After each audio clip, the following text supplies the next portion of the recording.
यदि आपने हमारे मर्चेंडाइज चेकआउट नहीं किए हैं तो डिस्क्रिप्शन और पिन कमेंट में मैं लिंक दे दे रहा हूं, स्क्रीन के सामने हमारी वेबसाइट आपके सामने है, व्हाट्सएप नंबर आपको दे दे रहा हूं। आप अपनी पसंदीदा मर्चेंडाइज बुक कर सकते हैं अच्छी क्वालिटी के साथ, आपको सस्ता और फ्री शिपिंग हम देंगे। साथ ही साथ इस खरीद से आप हमारे फौज की भी हेल्प करने वाले हैं। सभी चीज जानने के लिए हमारी वेबसाइट पर लॉगिन करें। आप सभी लोगों ने खबर तो जरूर सुन ली होगी कि रशिया का जो हथियार था रशिया पे खुद वार करने लगा है। असल में वैगनार ग्रुप उनका एक ऐसा ग्रुप है जो कि एक मर्सिनरी है और इससे पहले वो अफ्रीका और सीरिया में भी रशिया के लिए लड़ चुके हैं और लड़ रहे हैं। उसका चीफ ऐसा व्यक्ति था जिसको कि पुतिन ने तैयार किया और पुतिन का ही बहुत क्लोज आदमी उसको कहा जाता है।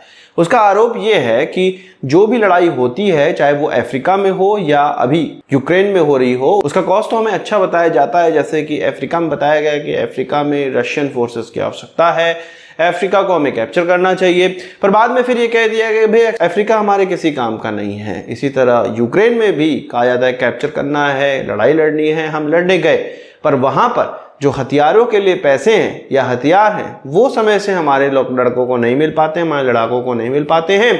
और जो अधिकारी हैं, जो रूसी अधिकारी हैं, उनके द्वारा ये पैसे खा लिए जाते हैं, अपने उससे पेट भरे जा रहे हैं और वो अपने भविष्य के लिए इन पैसों को रख रहे हैं। उन्होंने सीधे सीधे रशिया के मिनिस्ट्री ऑफ डिफेंस पर और उसके अधिकारी पर और उसके हेड पर यह आरोप लगाया कि ये एक ट्रेटर हैं, देश के लिए हित में काम नहीं कर रहे हैं और युद्ध में जो भी सामग्री की आवश्यकता है उसको न देने के बजाय उसका पैसे बचा ले रहे हैं।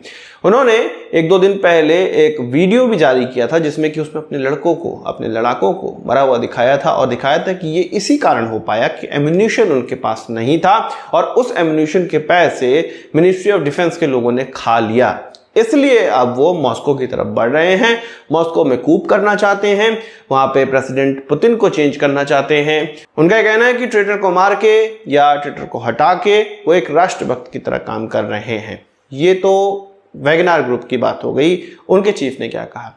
अब पुतिन के द्वारा एक वीडियो मैसेज जारी किया गया और उसमें कहा गया कि ये जितने भी लोग बगावत कर रहे हैं वो ट्रेटर हो चुके हैं और उनको देखते ही गोली मार दी जाएगी, उनको जो सजा मिलनी चाहिए वो दी जाएगी, सभी को एग्जीक्यूट किया जाएगा। यहाँ पर आपको ये समझ लेना चाहिए कि वैगनार ग्रुप कितना बड़ा ग्रुप है। असल में इसमें 50 से 60 हजार लड़ाके हैं जो कि अभी भी अफ्रीका में और सीरिया में लड़ रहे हैं। इसमें से कुछ 30 से 40 हजार जो लड़ाके हैं वो यूक्रेन में लड़ रहे थे और इसमें काफी लोगों की मृत्यु भी हुई है और कुछ 20 से 25 लड़ाके अभी भी कहे जा रहे हैं कि उनके मौजूद हैं।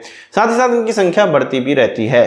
अभी एक बहुत बड़ी सिटी यूक्रेन की जीती गई इन्हीं लड़ाकों के द्वारा और कुछ 7 से 8 महीनों का इंटेंस लड़ाई उस एरिया में हुई जिससे कि इनको विजय मिली और तब इसको रशियन विजय कंसिडर किया जा रहा था। तो रशिया की विजय में, रशिया की लड़ाई में इस मर्सिनरी ग्रुप की सबसे बड़ी भागीदारी होती है। अब यही अगर वापस पुतिन को ही काटने पहुंच जाए तो पुतिन की स्थिति आप समझ सकते हैं। पुतिन ने ये वीडियो जारी करी थी जिसमें कि उनके चेहरे के एक्सप्रेशन, हाव भाव एकदम साफ साफ दिखाई दे रहे हैं कि कितने गुस्से में वो है और उनको समझ में खुद नहीं आ रहा कि ये हो क्या रहा है। जब ये वैगनार ग्रुप की मर्सिनरी का जो बगावत हुआ, जिसको कि आर्म्ड म्यूटिनी भी कहा जा रहा है, मतलब हथियार बंद बगावत भी कही जा रही है, उसके खिलाफ जो नए नए स्टेट बने हैं, यूक्रेन से टूटकर बने हैं, रशिया ने बनाए हैं, वहां पर चुनाव करवा के बनाया है। उनका ये कहना है कि वो रशिया के बिल्कुल साथ हैं। साथ ही साथ चेचनिया के लीडर भी कह रहे हैं कि भाई उनके साथ हैं और आपको पता है कि चेचनिया के लड़ाके भी इस लड़ाई में भाग ले रहे हैं और इस लड़ाई में भाग लेने के साथ साथ वो इस मर्सिनरी ग्रुप जो कि वैगनार ग्रुप है